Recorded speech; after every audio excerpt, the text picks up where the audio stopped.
Hello, everyone. Welcome to this session of Introduction to Latin American the Caribbean 1. And we're going to continue today our discussion of colonial Latin American and Caribbean societies. As I told you the last time, now we're going to go into certain topics of how these society work in colonial Latin American and the Caribbean. We began with the establishment of colonial rule, colonial government, the dynamic of conquest, right? Now we get into topics like population and labor last time, and today we're going to talk about production, exchange, and defense, which in short is a way to talk about the economy, okay? So one advice I once heard that was really useful in my own career as a historian is that when you are doing any kind of research, you have to follow the money. Where is the money coming from? And in the case of colonial Latin American and Caribbean society, that's the discussion that we're going to have today. The economy, okay? Like, how does the economy and colonialism come together in the case of Latin America and the Caribbean? So to understand the flow of wealth, accumulation of capital, and the general economic circuits that we can find in colonial Latin American and Caribbean societies, there's two ideas that I want to discuss with you first. The first is the idea of the Atlantic world, and the second is mercantilism. So let's start with the Atlantic world. You can see in this map, right? Like a representation of what we call the Atlantic world. It's basically the world that came together because of the European conquest of the America. And it's the coming together of these three portions of the world, three cultures, three peoples that we have kind of been discussing, like roughly speaking, of course, that the encounter of the Americas, Europe, and Africa, that they're bound together through the Atlantic Ocean. That's what we call the Atlantic world. And you can see in this map the movement that pretty much we have, right? From Africa to the Americas, you have pretty much enslaved people, right? People that were enslaved in Africa, like you can see this arrow, and were moved to the Americas to work. And then from the Americas to Europe, you can see there you have the movement of sugar, tobacco, cotton, silver, like all of these commodities that were extracted, produced, transformed in the Americas, and then moved to Europe. And then from Europe to Africa, you have textiles, rum, manufactured goods, in many cases, guns and arms that were given to the people doing all the capturing of the slaves in Africa, right? You have to pay for the people you were buying to be enslaved in the Americas. So, of course, this is a summary and in many ways a simplification of how the Atlantic world worked. But it gives you a sense of the connection, particularly the economic connection and the movement of commodities that were in place in colonial Latin America and the Caribbean, and particularly in this that we call the Atlantic world.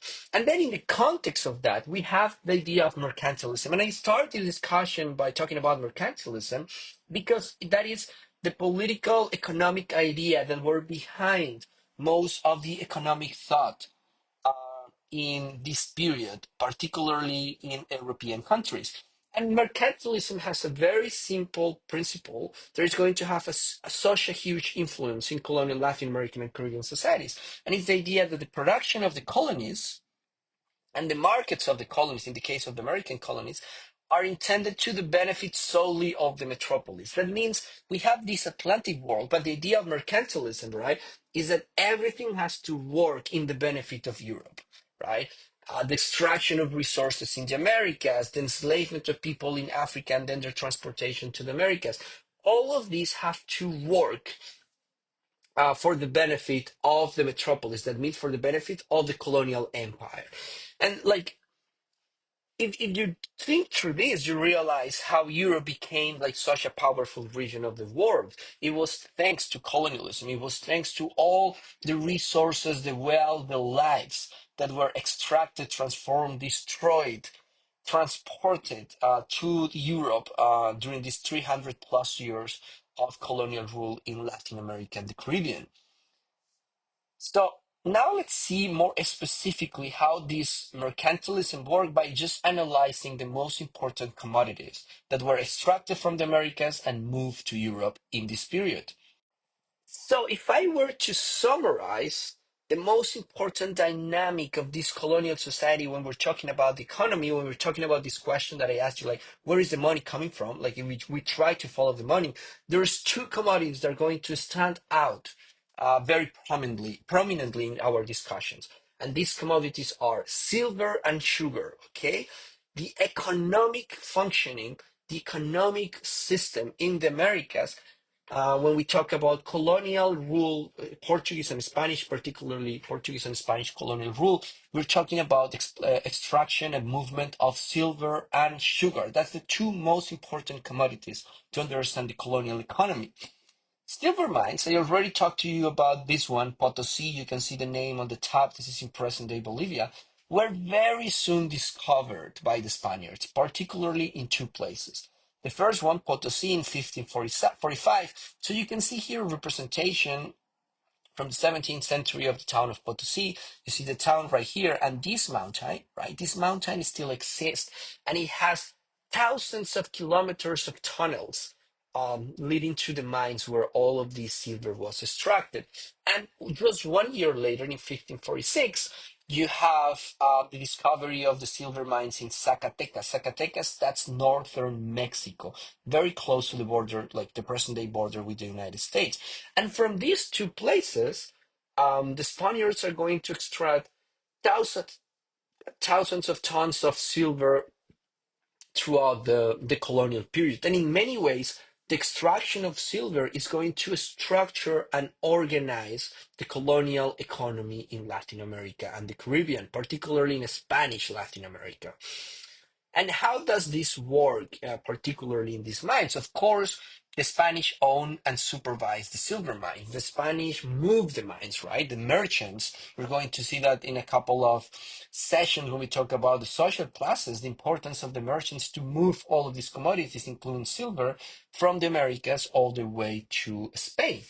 And the indigenous population, as we discussed when we talk about population and labor, are going to perform most of the physical labor.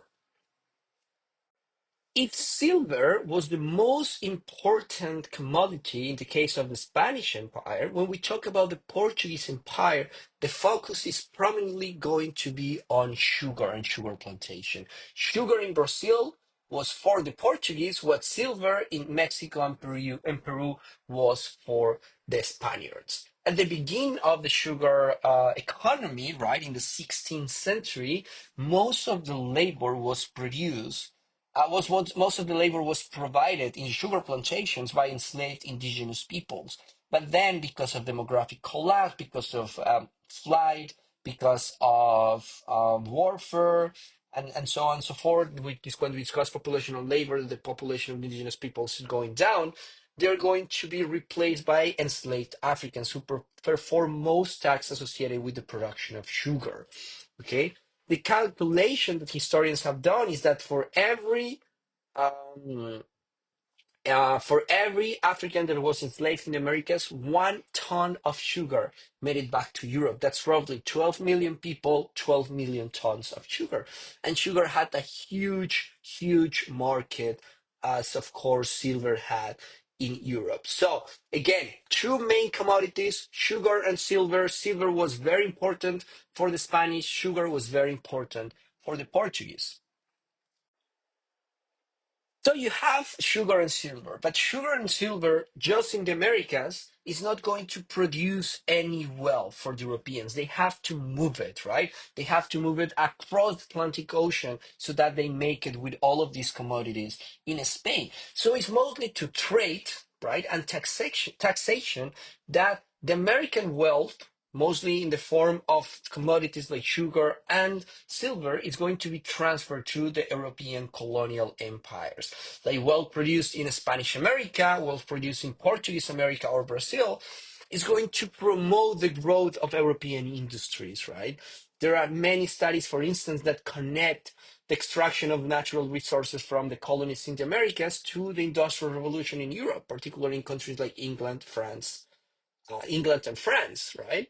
And they also subsidized their expansion into Asia and Africa. Remember at the beginning of the semester when I told you that we were discussing Africa before the conquest, that the colonization of Africa actually only happened in the late 19th century, it was also thanks to the accumulation of capital. So again, if you have the silver and the sugar just like sitting down in the port of Havana in Cuba, it has no worth. It has to be moved. It has to go places, right? We have, for instance, many reports of silver from Mexico and Bolivia making it all the way to China, right? There was a global circulation, and the accumulation of the wealth produced by this global circulation of these commodities coming from America was particularly amassed and captured in Europe. That's how Europe became so powerful. But not only the movement of these commodities to Europe is going to, accrue all this profit for Europeans. Of course, like merchants, as we're going to discuss later in the semester, like amass huge amount of money in cities like Mexico City and Peru. But also, there is another avenue for capital accumulation going directly to the Spanish and Portuguese crown, and that's going to be taxation, right? The Spanish crown taxed economic activities in the colonies, and these taxes had to cover two things. Like the intention was that they covered two things. First, administration. Remember when we discussed the viceroys and all the administration like of the colonial government? Of course, that cost a lot of money, like moving people, going around, recollecting taxes, supplying the army, building public works such as roads and so on. So for all of this is going to cost. So the taxation that they had in mind first had to cover all the cost of the bureaucratic administration of the colonies. But on top of that, it was supposed to provide a fiscal surplus, okay? A net profit going directly um, to the Spanish and Portuguese crown. And what kind of activities were taxed? Silver mines were taxed, of course. Sugar plantation were taxed. The indigenous population had to pay a special tax called the Indian tribute that was only paid by indigenous people. There were just three among the many sources of tax revenue. The most important one in the case of the Spanish Empire was something they called the royal fifth. Why the fifth? Because one fifth of the 100% is 20%, right? And the royal fifth was a 20% tax of mining. All mining activities. Remember that in many cases, these mining activities were performed by private individuals or private companies who own the land, who own the mines, who brought the workers. So 20% of their income had to go directly to the Spanish crown. And this fiscal surplus coming from the American colonies representing, in the case of the Spanish crown, something between 20 and 25% of the empire's total revenue, right? Like the entire revenue collected by this global empire, right? 25%, up to 25% of that total revenue was coming from the fiscal surplus they were extracting from the economic activities performed in the Americas. This economic system, of course, is going to create serious obstacles to economic development in the Americas. Just like the first idea, that of course, you can infer from all of these things we have been discussing is like if you have a region like the Americas where for 300 plus years, like all resources are extracted and just moved to Europe for the sole profit of the European colonial empires, that's going to have a huge impact on the economic system and the economy in general on these countries. But also there is another side of it, and it's that the colonies in Latin America ended up depending on economically weak European powers because more dynamic economies in Northern Europe, particularly England, very soon are going to eclipse the economies of Spain and Portugal. So if we take a long, like a view in the long term of like global powers, right?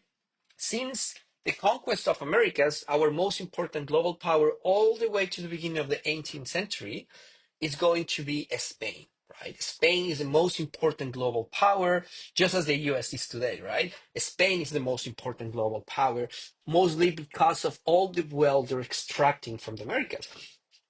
Portugal also is very, very important. At some point, for many decades, actually, Portugal and Spain become one single kingdom. So they all like collectively control the Americas.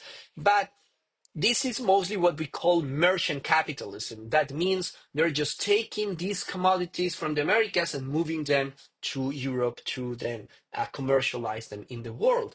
But then in the 18th century, we have a very important development, which is the Industrial Revolution, right? The Industrial Revolution mostly happened in England. So England, after, and particularly the British Empire, is taking over as the most important global power. First Spain, and since the 18th century, you're going to have England, right? And England, like, it's able to reach this place both because they expand empire all over the world. The most celebrated holiday in the world is actually independence from the British Empire, like because of so many parts of the world were actually controlled by the British, and also because of the Industrial Revolution I was mentioning. With the Industrial Revolution, basically you are able to produce more and to produce faster, right? You produce more and produce faster, so you have the emergence of what we call industrial capitalism, and that plays like Britain's place in the world. Like they keep it all the way to World War II, and after World War II, of course, the most important global power is going to be the United States. But so this means that by the 18th century, like around 100 years before the end of the colonial period, before the independence movement, the American colonies were linked to very weak economic systems in Spain and Portugal, who were mostly working on the dynamics of merchant capitalism and didn't make the full transition to industrial capitalism that other countries like England and also Germany, very important, were also making. And the only way the Spanish found to make more money, right, to extract more resources, was not to industrialize, but to impose more taxes, right? They attempted to compensate for their weakened economy in comparison to that of Germany or England, particularly by increasing colonial taxes. It's not our topic yet, but keep in mind the discussion of taxes because that's going to be very, very important when we discuss the end of the colonial period, the independence movement in our last session, because all independence movements in the Americas, from the British Empire, Spanish Empire, right, they're going to begin as revolts again, increasing taxes. And the last thing I wanted to mention in our discussion of the economy is defense. Right? You see, it's about exchange, it's about production, but also about defense. Because all of this wealth being plundered in the Americas and moved to Europe, of course, called the attention of most European monarchies. The first one to arrive to the Americas was the Spanish crown, but then you have the Portuguese, then you have the French, the Dutch, the English. All of them want a piece of the cake, right? All of them want to be able to also plunder part of the Americas and take all of these riches and all of these resources and wealth back to Europe. And one very important characteristic of these monarchies is that they tended to be at war with each other at different points. And this war, of course, expanded throughout the world as these empires themselves expanded throughout the world. So there was a lot of military planning involved that focused on naval protection. Why naval protection? Because remember, most of the transportation, all of the transportation at this point, of course, all of the transportation across the Atlantic had to happen on ships, right? So you have to protect. Remember, we discussed the fleets that would go from the port of Havana all the way to Spain. Like you have to protect these ships because all of the resources you're moving them, and you also have to protect the ports, the Caribbean ports particularly, because as I told you, in the case of the Spanish, for instance. What they would do is that they move all of these resources to Havana, to Cuba, and then from Cuba they make a single, like well-manned, well-protected trip all the way to Europe.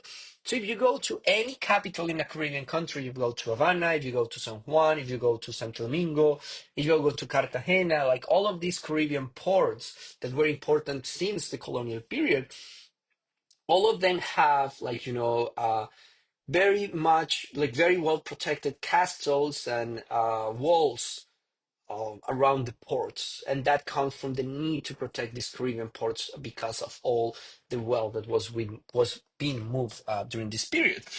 And of course, it was not just the threat of war against any other European power. It was also the threat of these guys that you see here, like the Pirates of the Caribbean. Like there's a part of the movie that is actually true, and it's like pirates are actually going to expand throughout the Caribbean, and what they're going to do is to attack. Right, what they do is to attack.